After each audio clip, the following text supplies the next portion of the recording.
Come be a part of Doc Holliday's Rock Splitting Politics with your host, Dr. Ed Holliday. Hear the voices of liberty speaking all across America. Doc Holliday provides thought-provoking interviews and commentary about the issues and actions that are afflicting this country and what we need to do to get America back on track.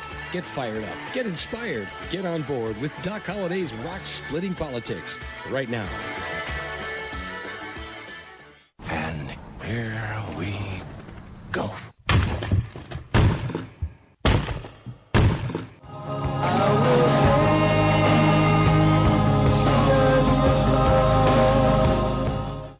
And you got Doc Holliday's Rock Splitting Politics, and the rock split last week at the Capitol, and that's why we didn't have that last little click of rock popping before we started out, because I have to tell you, I'm sad.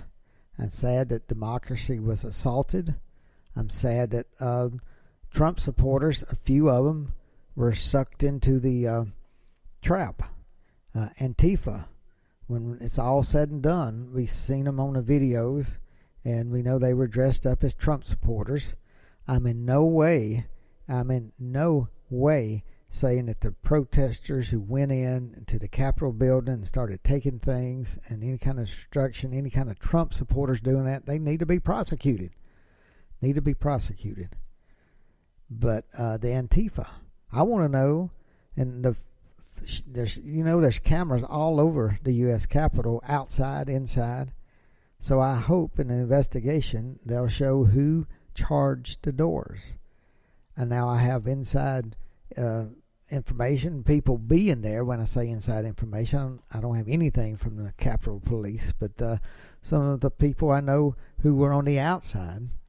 So we'll talk about some of that later. But my heart aches and my heart grieves, not just because of what happened, but because the way it's handled by the press, and because Georgia was lost again. Well, Democrats won an election. It's very close, very suspicious. We heard Rudolph Giuliani and Attorney John Eastman saying they saw in real time votes being given to the Democrat there. They had it set up, computer watching it. Now, I hadn't heard anything since then. I hope to goodness that it looks like Joe Biden will be inaugurated. But for the peace of our country, Joe and Nancy Pelosi and Chuck Schumer reach out and allow every vote to be counted. I know it doesn't make a difference, and that's why now that the election fraud has been done and Joe Biden, once he gets inaugurated, please, for the peace of this nation, allow people to open up the boxes, look for if they're illegal votes, look at the machines. We have got to know if we have a democracy. This is so important. And if people are hiding things, then we got to look at this. And the president-elect Joe Biden, if he gets inaugurated, he said he wants to be the president for all people, even if people didn't vote for him. He will be if he's inaugurated. And then how do you do that if you don't reach out and say, yes, go look at the votes? We need to know if we're a democracy or a thugocracy. Just my heart aches and my heart grieves about what happened last week. And the Trump protesters got sucked into a trap. The Antifa, they went charging to the doors. And I hope it's fully investigated. And I don't believe I can trust the FBI. I hope the Republicans put together a bipartisan commission and everybody look at the footage and see who approached the doors, who broke the windows, who did that and came pouring into the Capitol. We know Trump supporters came in afterwards. Did they actually knock the doors down, bust the windows? I just don't think so. And so we need that. But the whole time, now we got cancel culture going against Josh Hawley. I'll play a clip from Rush Limbaugh later in the show, let you hear about that. But my heart's grieving. And the thing about this, is, where do we go from here? So let's talk about that. Where do we go from here as conservatives, as patriots, as those who want the rule of law? And we saw the rule of law being turned on its head there in the U.S. Capitol. I am not going to say the Trump protesters should be given any slack. Anybody who went into the Capitol building, they have to be prosecuted. We are a nation of law and order. But that out of 1 million people there, how many went in? 40, 50, 100? I don't know. Out of 1 million. So it was an incredible event last week. Sad event for the world to watch. And at the same time, where does that leave us here? And what the left wants, and they always want, they are the bone crushers. They take something and twist it. And they have twisted this in such a way that not only do they want to claim victory of Joe Biden, but they want to use everything that happened in the media. It's a cousin. It's an arm of the Democratic Party. And so now you got Josh Hawley. The council culture is taking a book contract away from him. And we've had Democratic Congress people wanting to disqualify and push out of Congress people who were standing up in the electoral process and their constitutional right and questioning the votes and the integrity of the vote. That's pathetic. We have freedom of speech, and congressmen and women have from the floor house, they can't be held accountable for anything. So this is incredible to see where we are in America. And yet there's hope, folks. There's hope, because as long as you don't get disillusioned, as long as you know we still live in America where we have freedom of speech and we have to fight for it. But this is what I want you to do. Doc Holliday's Rock Splitting Politics. My prescription for how to proceed is, number one, we have been through a brutal year, 2020. Brutal. With the coronavirus, lockdowns, the stock market dove down, came back incredibly, and still dealing with deaths from COVID. And then we had the election thrust into it, like the Republican National Convention. And the conventions, nobody was there in person. It was again, just watching it virtually. And then we went into this crazy election and worked hard. I mean, we worked hard. I did, you did, across the country. And Donald Trump won the election. He won. We did our job. Where we were failed was nobody was watching the vote counters. And that was a failure. I do look at the Trump campaign and ask, did you not know? Did you not have it planned out to have people watching all through the night when they said the voting stopped? It hadn't happened before. It's all new. People weren't prepared. But it does disappoint me that they didn't have people watching the process when new ballots came in the garbage cans. Listen, this is what my prescription is. Get some rest. It's been, usually after election, everybody can rest. We did not get to rest. Watching the lawsuits, watching information, seeing what would open up, seeing how the assault on democracy that was the election steal, the stealing of election, we never had a chance to let up. And it's, so get some rest. Your brain and body need to function well. We got some incredible tasks ahead of us and some challenges. For a couple of weeks, you may want to just turn your computer off, turn the TV off, and it's a time for rest for a couple of weeks or so. Get yourself together, and then we have a journey to make, because America's not over, freedom is not dead, and we have incredible amount of people. Look, Trump got almost 80 million votes. 75, 74. But basically, you say 80 million if they were taking them away from them and giving them to Biden. Don't know, but we know well over. I mean, even the fraudulent election officials and Biden says Trump got 74 million. So we can look at that. But let me play this clip from you, because talking about last week, on last Wednesday, when the march on January 6th happened and the Capitol was breached. And I will say, security at the Capitol, it's scary. Scary for me to think that terrorists around the world watched that and saw how easy it was to get in. So that was a complete failure. But listen to this clip from Newsmax Stinchfield. The destruction of personal property, livelihoods lost, murders, looting. In fact, those on the left didn't even do what President Trump did. Ask people to stop and go home. You have to go home now. We have to have peace. We have to have law and order. We have to respect our great people in law and order. We don't want anybody hurt. The president sincerely wanted the violence to stop.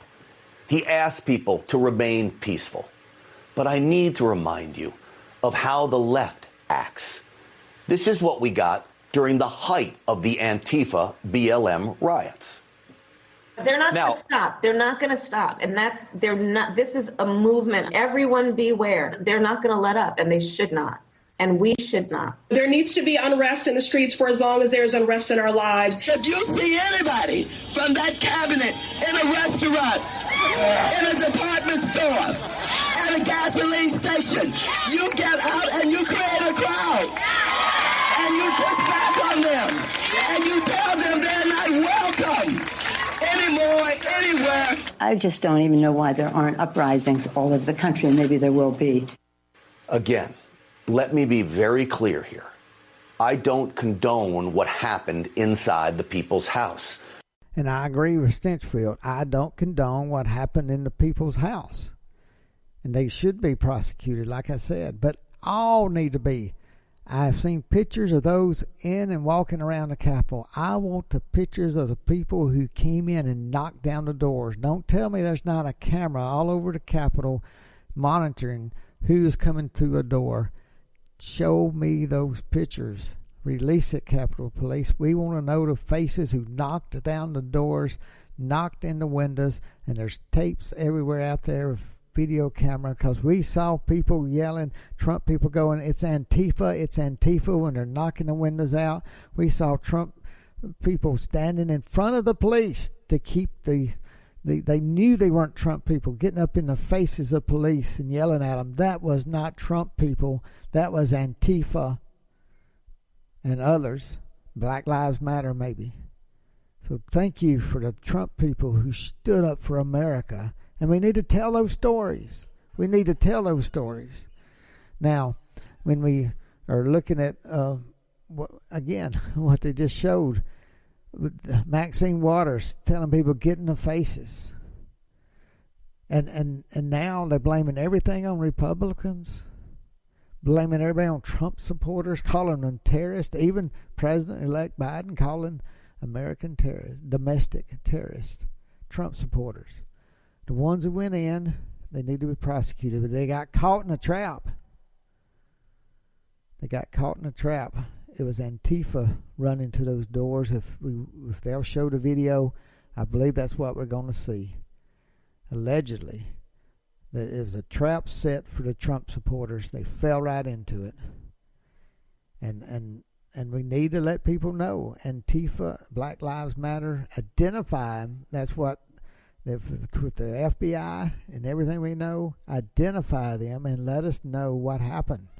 Don't just blame it. And here it is, the left-wing media wanting to blame everything on Trump supporters without even seeing what's going on. Listen, you're listening to Doc Holliday's Rock Splitting Politics. Sort of a somber time looking back at last week, and we got to look about where we need to go from here. We're going to do that in the second half of the show. Got a couple of clips from Rush Limbaugh to see how he thinks about this. You know, Rush is stage 4 cancer. We don't know how long we'll hear his voice, but it sounded strong. And to note he's here in 2021 is a great achievement, even with his physical body trying to fight off the cancer along with the treatments he's getting. But listen, we'll play that. I don't want to remind you, we're in a new year. This is Doc Holliday's Rock Splitting Politics. The election is over, and now we got to see where do we go from here and what we need to do. So I just want to tell you to keep listening to Doc Holliday's Rock Splitting Politics. We are looking into things, like we say, you'll hear things here and commentary here you won't hear anywhere else. We got a couple of good guests coming up in the next few weeks, and sometimes we do show guests. Most of the time we try to do some clips, tell you what's going on, but we got some good guests lined up. Look forward to doing those shows in the next few weeks. And again, we got a book called Bedrock Truths. We need those now more than ever. Wrote that book with Dr. Alveda King and Dr. Alex McFarland. And you can order that book by going to www.docholliday.org. And Holliday spelled with 2 L's in it. Let me just remind you that the month of January will go by pretty quick. And then we go into the month of February, March, and then we march into a new year. So let me let you listen a little bit of Rush Limbaugh, what he had to take on the elections. I'll play this clip and see what you think. You're not going to give up on it. You're not going to go packing away. I mean, some of you may not vote the next chance you get, although I would caution against saying that. The 2022 midterms are going to be up, and I know, how can you trust an election going forward? The midterms are hundreds of House elections and Senate elections. And it's arguable. You know, I was thinking about something last night about how I am the one who has, I'm going to face this. I'm the one who said throughout these past 4 years, and I also echoed Obama. Obama said the exact same thing back in 2012, that it would be impossible to rig a presidential election simply because of the complexity. And I said this too. And the reason I said it is that there are too many precincts and there are too many states. You wouldn't know where to go. Well, I want to revise my thinking on that. Now, obviously, I have to.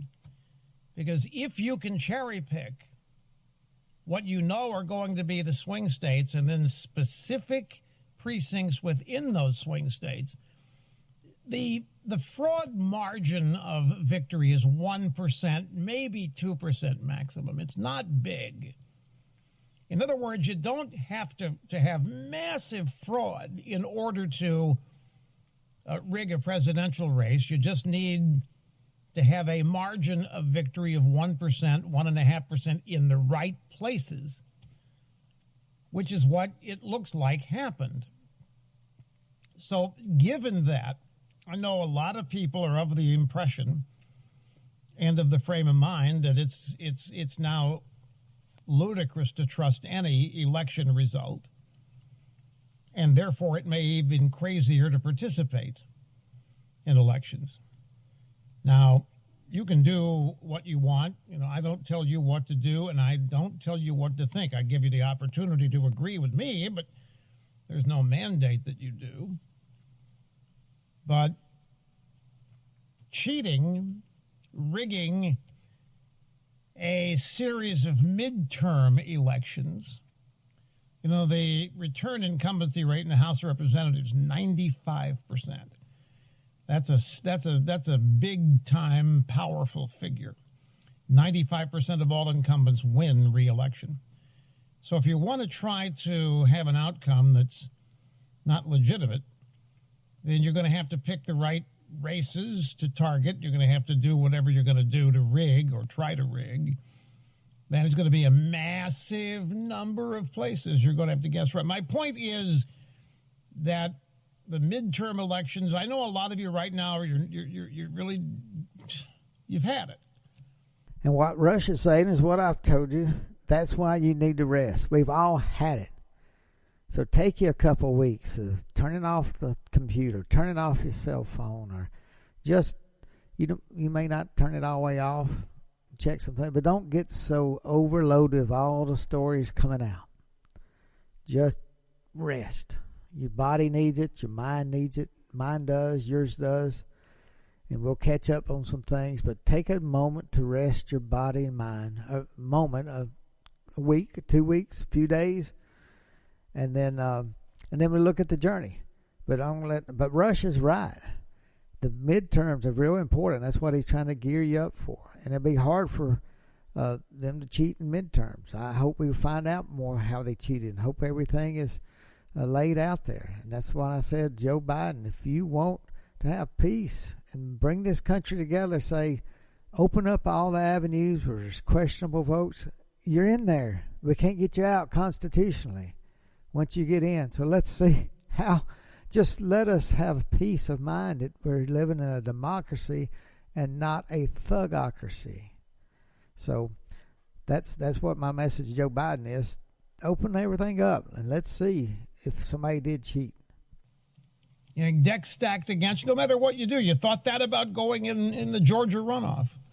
And we had Lynn Wood, Sidney Powell, telling Republicans not to vote in the Georgia runoff until these machines from Dominion were fixed or modified, to be correct. But it is still the only avenue you have. And we'll talk about it as the days unfold here. But the bottom line is Trump is not going anywhere between now and Inauguration Day. Trump has announced he's not going to attend Biden's inauguration, by the way. And he's doing this under the guise of safety and security. That there's no reason to throw gasoline on the fire, no reason to torment people. It's Biden's day, he'll let Biden have it. There were some who didn't attend Trump's inauguration, but Barack Hussein Obama did, George W. Bush did, but there were some holdouts. But I don't see Trump being removed from office between now and then. They remain scared to death of you, folks. They remain scared to death that there are 75 to 80 million of you, and that no matter what they've tried, even with the events of this week, they can't separate you from Trump. And you heard Rush say that he didn't think Trump was going to be pushed out of office, and he shouldn't be. But they do fear Trump so much. They fear him. And that they know he's got 75 million followers. And they know there's nothing they have done in the 4 years to separate him from his voters. And as sometimes Trump will use words and language we know we wish he wouldn't. And yet I personally don't like to hear some of the ways he says things. I'd rather see somebody build people up. And maybe he can learn from this if he wants to run 2024. I don't know if he'll run. He doesn't know. But this movement will go on. This movement has to go on for the people to make America great again. But back to what I've always said. Let's don't just make America great again. Let's make it the best it's ever been. And we were well on our way. And we'll see how much is torn apart. But I do want you to know you got to have optimism. I have optimism. And I do believe in America. And now I have some frustrations. And Josh Hawley being pulled out of his contract is one of those. So let me play this little clip from Rush about Josh Hawley, and we'll wrap up the show this week.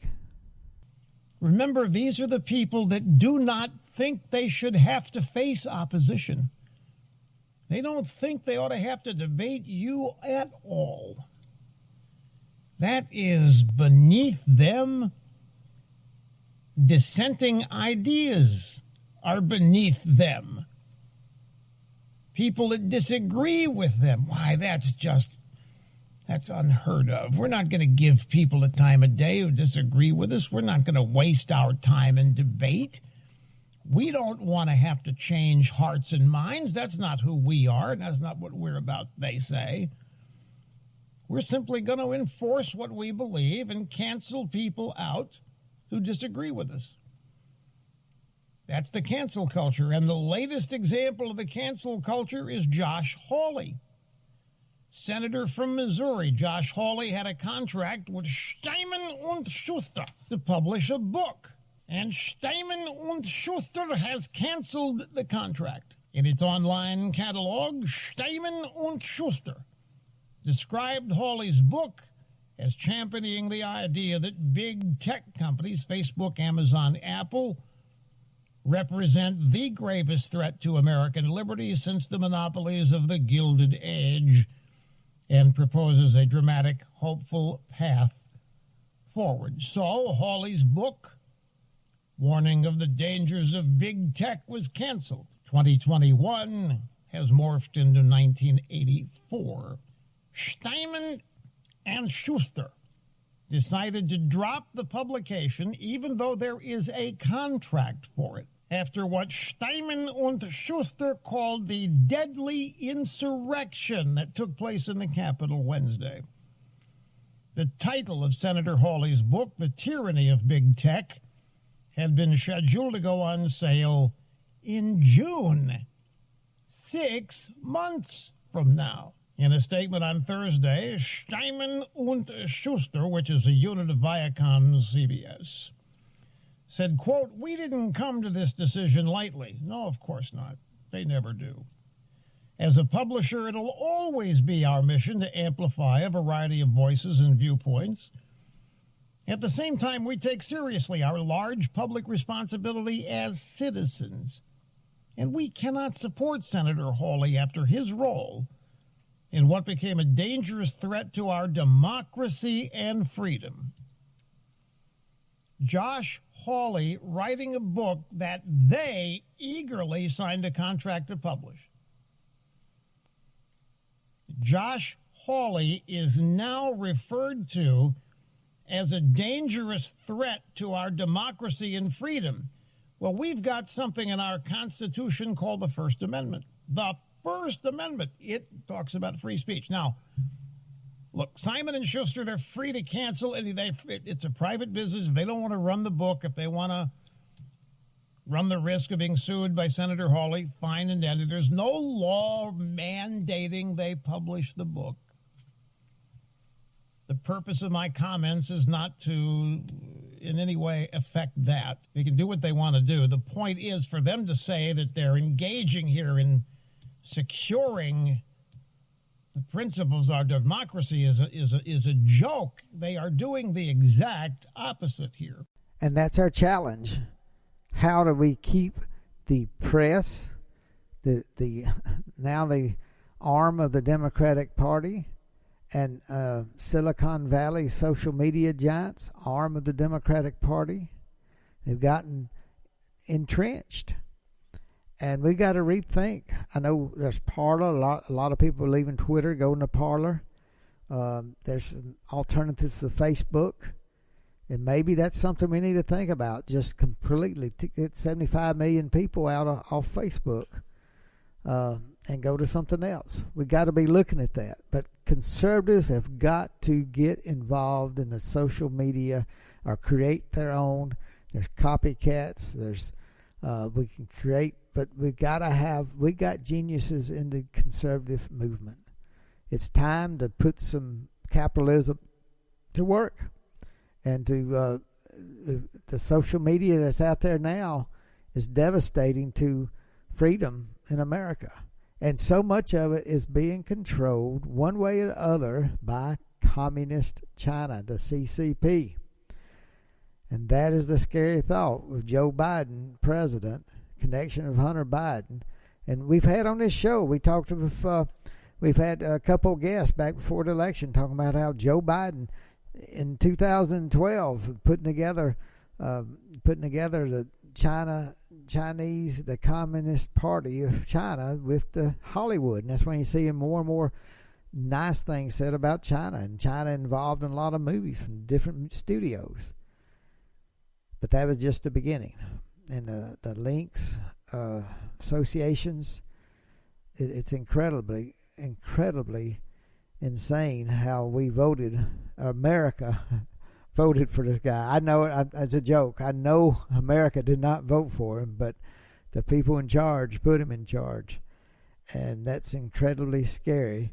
And that's why we got a journey to go on. And that journey involves listening to Doc Holliday's Rock Splitting Politics. We'll put together some shows of hope and shows of showing us what we need to do, what's going on in the world of politics. So keep listening to Doc Holliday's Rock Splitting Politics. It was a sad week last week, really sad. And we're going to get better as America.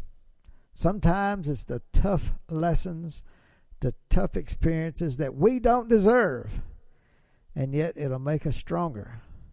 Some tough medicine. We'll come back stronger. We got to. Depending on you, and we will see you next week. God bless you. God bless America. Thanks for joining us today, and remember to listen again next week for another edition of Doc Holliday's Rock Splitting Politics. You can order Ed's new book, Bedrock Truths, by clicking on the book cover right in front of you on the screen, or visit docholliday.org. Thanks for listening, and we'll see you again next week.